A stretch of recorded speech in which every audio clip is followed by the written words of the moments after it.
General home safety tips include storing potentially hazardous items. Lotion could be confused as mayonnaise or paint confused as food. You don't want to put paint in a bowl because then it might look like cereal or soup or something, or ketchup even, if you have little small containers. So medication, you can imagine medication management must be difficult for someone if they can't recall whether they took their medication today. You start talking about medication for diabetes, blood pressure, some major medication that needs to be managed appropriately each day for people that are progressed in their dementia. And maybe not leaving the medication out if you're managing it for them so that they don't go and take it on their own and over-medicate. Yeah, right. So alcohol, locking up matches, anything, sharp objects sometimes. I've even heard of families that have taken the knobs off of the stove that turn the stove on, keeping cleaning products out of the way. Welcome to Aging in Style with me, Lori Williams. I'm an optimist by nature, and I believe you can follow your dreams at any age. My grandmother's journey with dementia ignited a passion in me to work with seniors. I've spent the past 13 years learning about seniors and aging. In my mid-50s, I followed my own dream and founded my company, where I use my expertise to help seniors locate housing and resources. On this podcast, we cover all aspects of aging. Join us each week to meet senior living experts and inspirational seniors who are following their dreams. The fact is, we're all aging, so why not do it in style? Hi, welcome to today's episode of Aging in Style. We are talking today about home safety, but not just about home safety. We're talking about home safety specifically for people with Alzheimer's. And we're going to talk about how dementia affects safety and also some home safety tips. So we have the expert here today to help us through this. So we have Megan Rowe, who's been on the show before. She's with the Alzheimer's Association. She's the Senior Program Manager with the Alzheimer's Association, the Dallas and Northeast Texas chapter. So welcome, Megan. Thank you. Thanks for having me today. It's always nice to be with you. I'm excited for today's topic as well. Me too. So we talk so much on this show and then also in business, with working with seniors. I talk all the time about staying safe because people want to stay in their homes as long as possible for personal reasons, for financial reasons. And I totally get that. But we want them to be safe at home. And there are certain things when you have dementia that you have to think about that you don't have to think about if you don't have dementia. So why don't we talk about that and kind of really start talking about how does dementia affect safety? Yeah, so we'll cover a few things with dementia and safety, but I do want to reiterate that it's really important to keep an eye out for warning signs of dementia for your loved ones, because one of these things that comes up is safety in the home when someone is experiencing symptoms of dementia. So what does that mean as far as safety goes? We can talk about how the brain is affected in many ways by Alzheimer's disease and dementia. So there's judgment, forgetting how to use things within the home, getting lost on one's own street. So like sense of time and place. And you start mixing these things together and it really gets complicated. So if you're, having a tough time with sense of time and place, but you're also having a tough time with judgment, you might stick, for example, the newspaper's wet into the oven to dry it and walk away and forget about it. My grandmother actually did that, my great-grandmother, and caused a fire in her kitchen. So that was a big safety risk. That was a warning sign for us that we had no idea there was other things going on for her. Yeah, that reminds me, I have someone close to me who their father had dementia. And they were making things work best they could. He was going to a daycare center kind of thing, adult day stay, while they were at work. And so they brought him home and there was maybe like 10 minutes between when she was getting home from work and he was home alone for like this 10 minutes. Well, he wet himself and he, with judgment, like you said, he took his jeans and he put them in the microwave because he thought he could, dry them that way. Yeah. Started a fire. And thankfully, she was going to stop at Walmart and she's like, no, I better get home. And she came home. And this is in a 10-minute, time period that he's alone. and the house would have burned down had she not gotten there. Who knows what would have happened to him, to her dogs, everything. So that was their wake up call that he can no longer be home alone, even for, a minute. But so that just reminded me when you said judgment, and, that's a perfect example. Well, and it doesn't take long to have those situations happen, like you're saying. It could be just a moment, someone walks away and that happens. There's behavioral changes. Someone might be easily confused, suspicious, or fearful. So if you have someone that has been coming to the home and helping clean, or you want someone to come and, provide in-home just support for the person, if someone's suspicious or confused or fearful, this might become a combative or agitated situation. I've heard of a lot of people that they don't let people in their houses, even though the family wants to have someone come support, or they're going to go run errands. So they have someone come hang out at the house, and the person with dementia just can't handle it. They're not recognizable to them. So it's really important to take those things into consideration too. Physical ability. So, things as we age, things change physically, as you probably talk about on this show, but just issues with balance, walking, your eyesight declining or changing. There's just different things that can happen on top of dementia. So that becomes a safety hazard at home. There's also spatial things that can happen with dementia. So what looks to me like rug on the floor, there's a lot of pattern to it. It could be very overwhelming, and it looks like it could be moving, or it could just be confusing, or you could have black and white checkered floor, and the black looks like is interpreted in the brain as a whole. So there's these different things that we just need to take into consideration for someone with dementia. Light even can affect the way someone perceives a room. So if you have deep shadows in a room and not a lot of adequate light, so that comes back to senses and changes in vision, hearing, sensitivity to temperatures.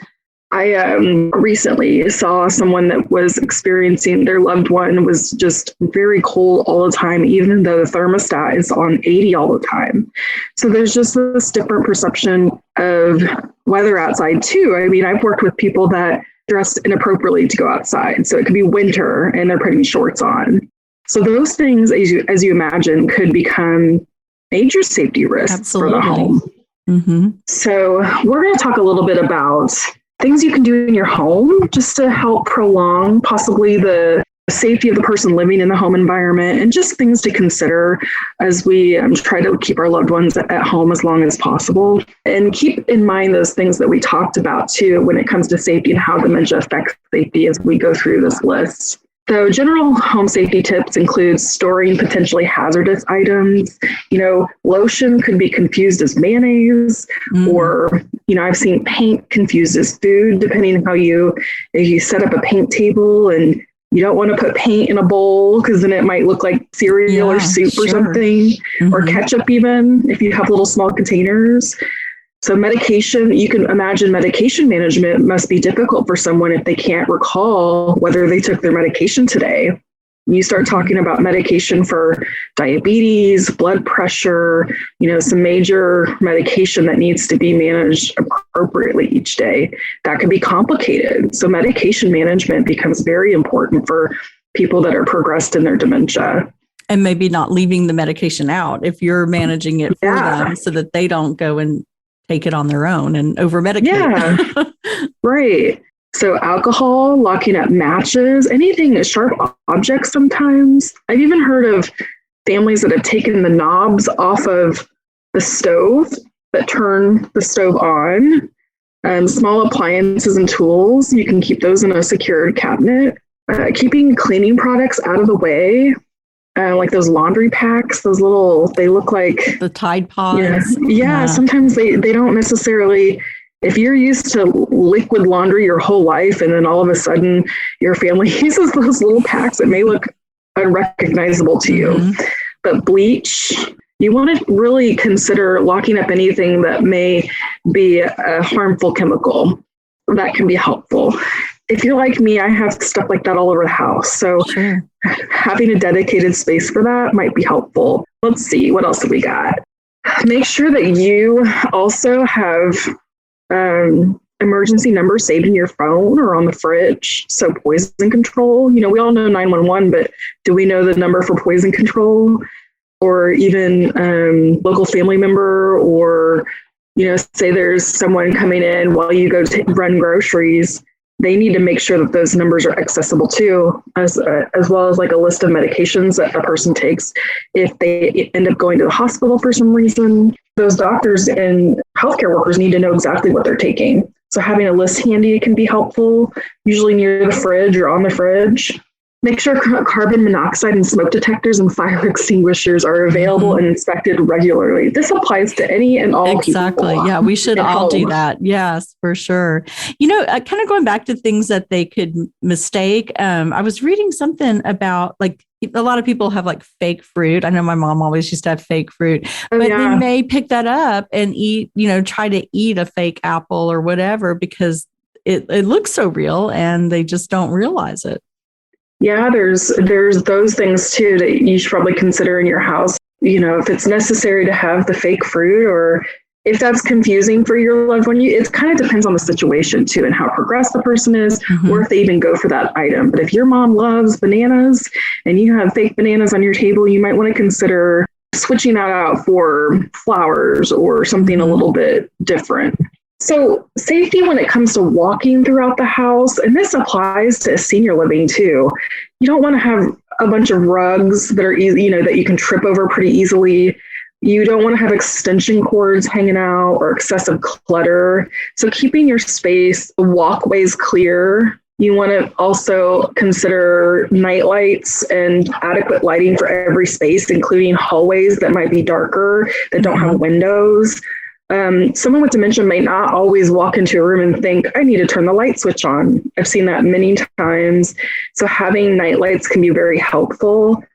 And they can be flush with the wall too. So you can find the kind that, just come on automatically and if the light's off, and they can be flush with the wall. Or there's even low cost options with all the LED, technology out there nowadays. So you definitely want to keep the walkways well lit and clear clutter.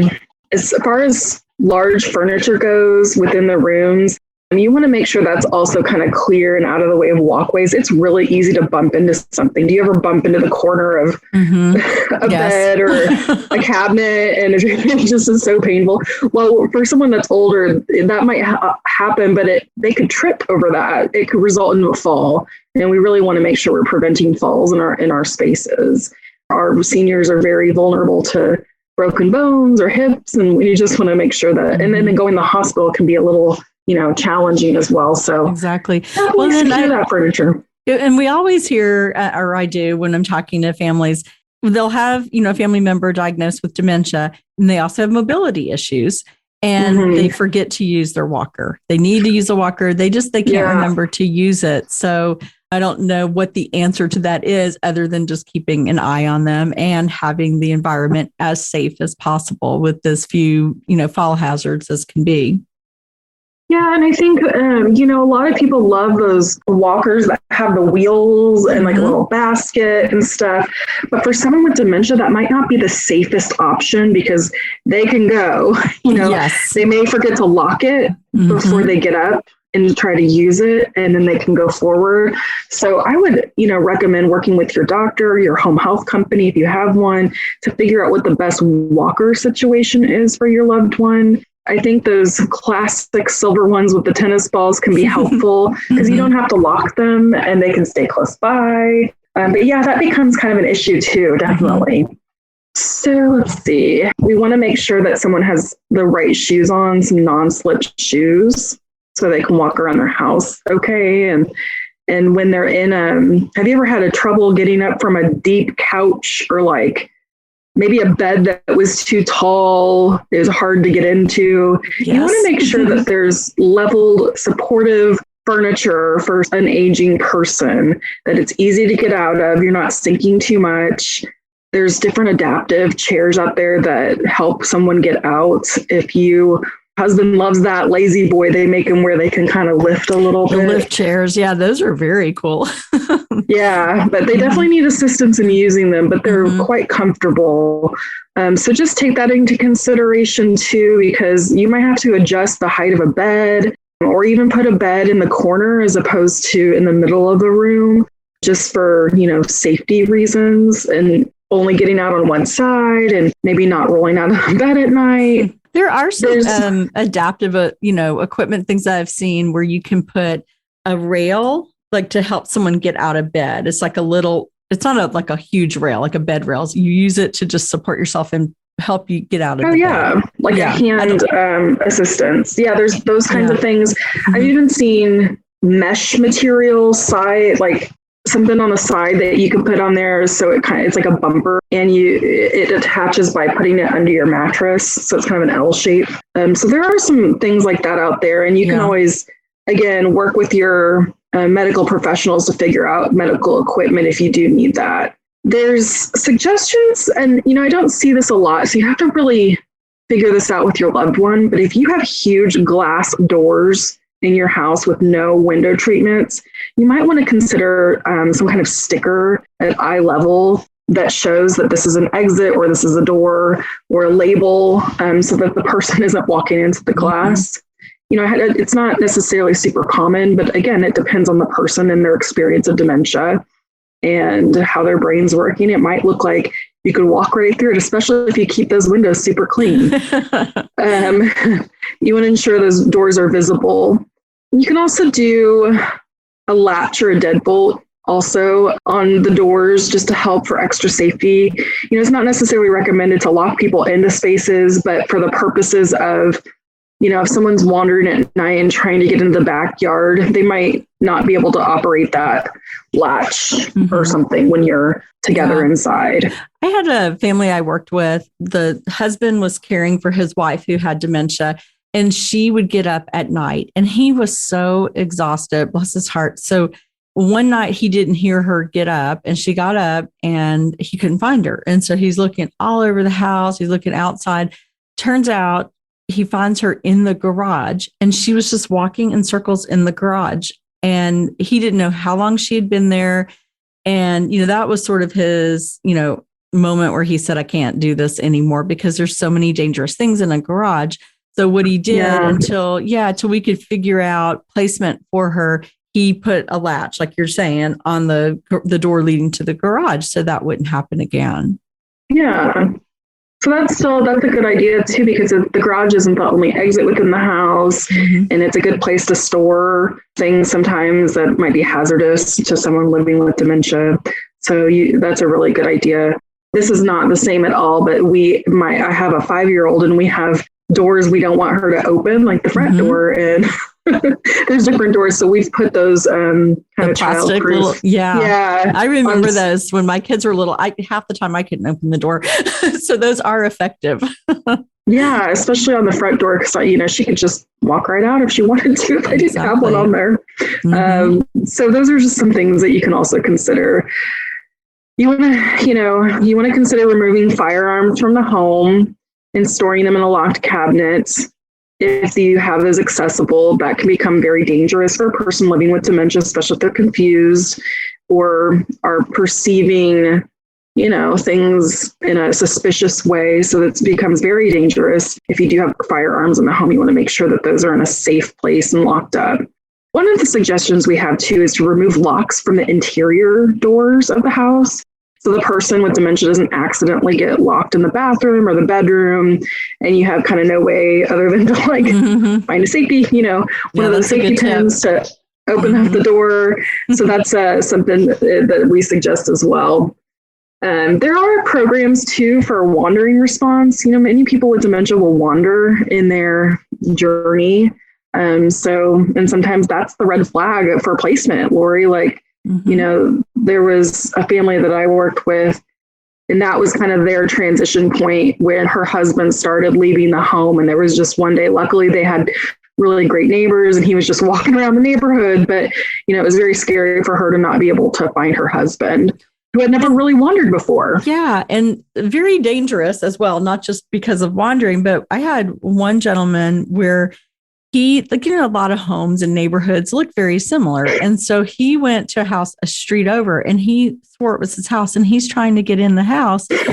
Well, if someone's trying to get in your house and you don't know they have dementia, Yeah. You don't know what could happen, especially if maybe they have a firearm or something. So, he was trying to get in a window. He was doing all this stuff. And thankfully they realized something wasn't right and were able, they called the police and they got him back home. But that was, a wake up call for that family as well. Yeah, that's something to consider. But there are wandering response services out there. You can always call the Alzheimer's Association. We work with Medical Alert, Safe Return. So you can, to enrollment, I'll put the number out there. It's 1-800-272-3900.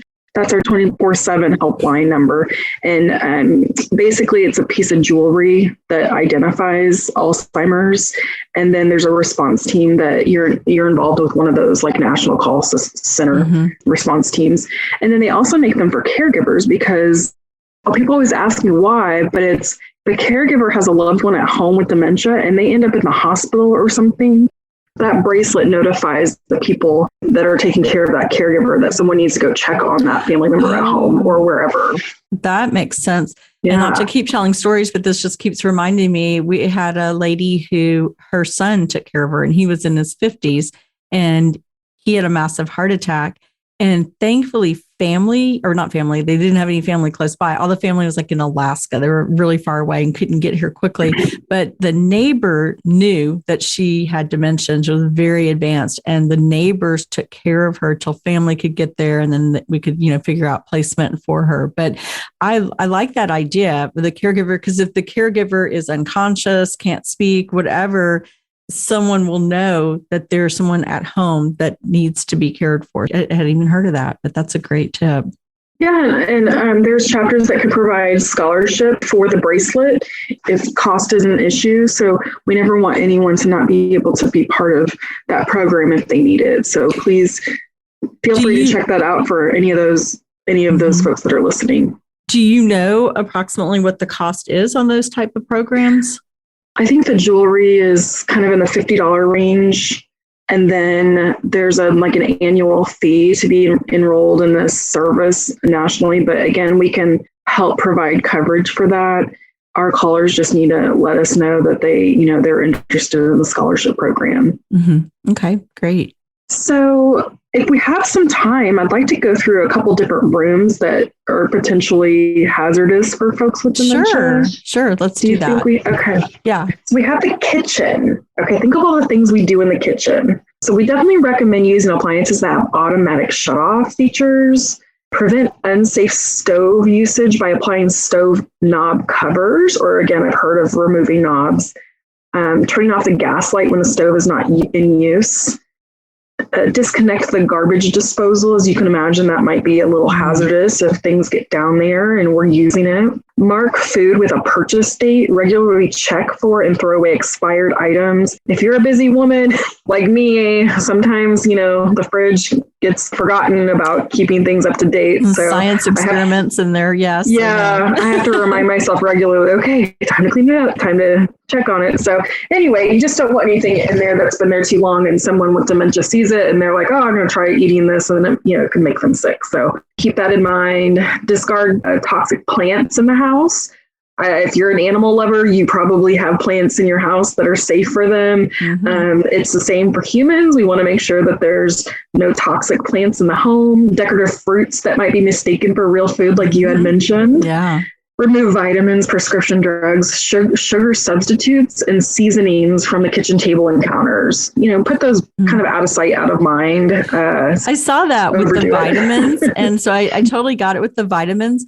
What seasonings, like cinnamon, or what other seasonings? Anything. I mean, if you're having a bowl of cereal and you think salt is sugar and you're pouring a bunch of salt on your cereal, or you use the pepper and they're using way too much, and then you have a sneezing fit, or and it could come back to dietary restrictions too. Sure. If you have diabetes, you need to restrict the amount of types of foods you have, and so you just need to make sure that access is kind of out of sight, out of mind, and provide that food for them. Or, it's really meaningful to still allow help with preparing your own food for someone with dementia. So just having the stuff that's available and appropriate for them to have. So that's kind of some kitchen suggestions. Maybe, store your knives. If you're normally storing them on the counter, maybe get the ones that have covers and store them in the drawer. Those locks on the drawer. Things. Yeah. So when we go to the laundry room, you want to make sure to clean out lint screens and dryer ducts regularly to prevent fires. That applies to every house and home. Consider installing the safety locks that we talked about, but they have them for washing machines and dryers too. Mm-hmm. You want to make sure that nothing inappropriate ends up in your washer. I don't know if you've ever washed a pen on accident or something like that, and what a mess it can cause. But you definitely don't want it to have the dryer mixed up with the washer, and things can happen, or you pour soap in the dryer. So you just have to take that into consideration, because it comes back to not only judgment, but just confusion about what appliance does what. Mm-hmm. So keep all the cleaning products, of course, that we talked about locked up, stored somewhere. This goes for the bathroom too. And some of these are just safety suggestions anyway, like installing grab bars in your bathrooms to provide additional supports. Make sure your water temperature, like you can cap the heat of your water temperature in the shower and things to help prevent burned skin or scalding of your skin. I don't know if anybody out there loves to take hot showers, but my husband does. But you probably, when you have dementia, you probably don't know what the limit is. I think a lot of these things are things, and I'm not comparing, an older adult to a child, but a lot of it is like childproofing. Like if you think about when your kids were toddlers, we did all of this. Like we turned the heat down on the hot water heater because, in case the kids turned on the water, which one of them did, but so that they wouldn't get burned.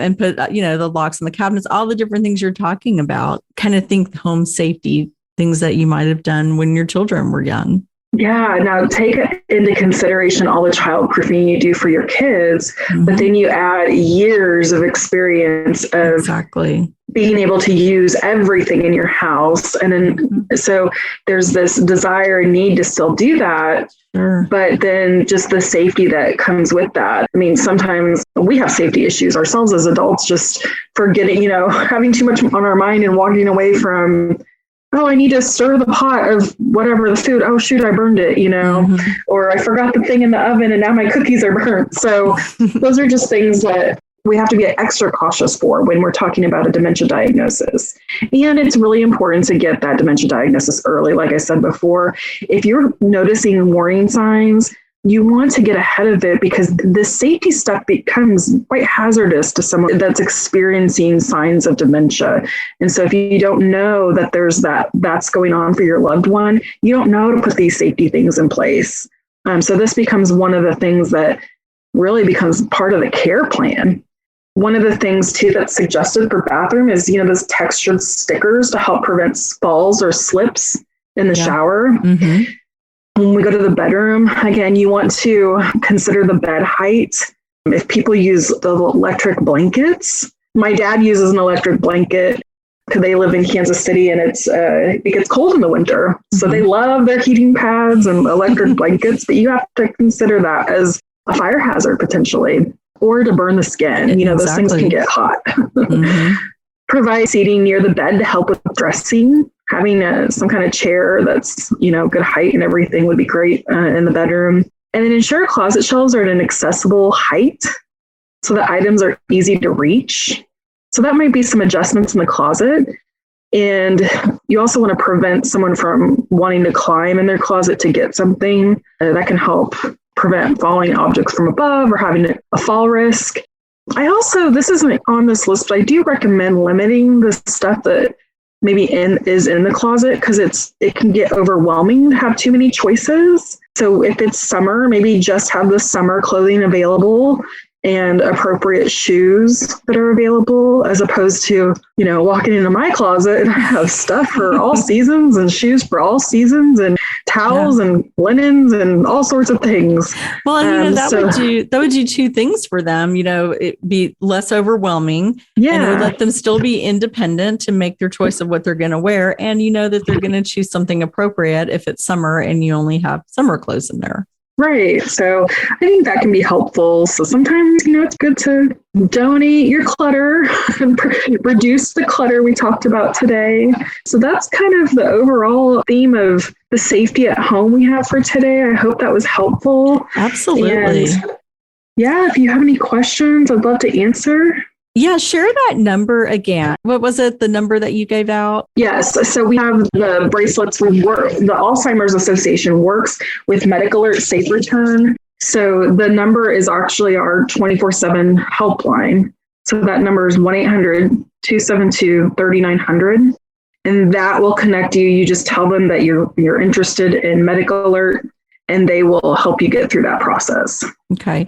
And I know the Alzheimer's Association website is amazing, and you could go on there and just search for home safety. Would that pull up everything, all the stuff we've talked about? Yeah, you can actually go to alz.org/safety. Okay. So you can just type that into your browser. And what's going to come up, Lori, is more than just home safety. Driving, it's our whole safety center. So wandering, home safety, dementia and driving, technology safety, medication safety, traveling, the considerations you want to take for traveling, preparing for emergencies, and abuse and neglect. Okay. So those are the things that are going to come up for our safety center. Okay, great. So lots and lots of information. They have a wonderful website if you have not been there. But I so appreciate you being on, Megan. This was some just excellent information. And I think it's so important for everyone to consider home safety, no matter if you're getting older and living alone, think about safety, but also even more important, if the person that you love and care for has dementia. So thank you, as always, for being on the show. Of course, thanks for having me. We have her on each month to cover a different topic about Alzheimer's, because there are so many topics to share, so much information. But again, thank you so much for being on, and thank you all for listening. We'll talk to you next week.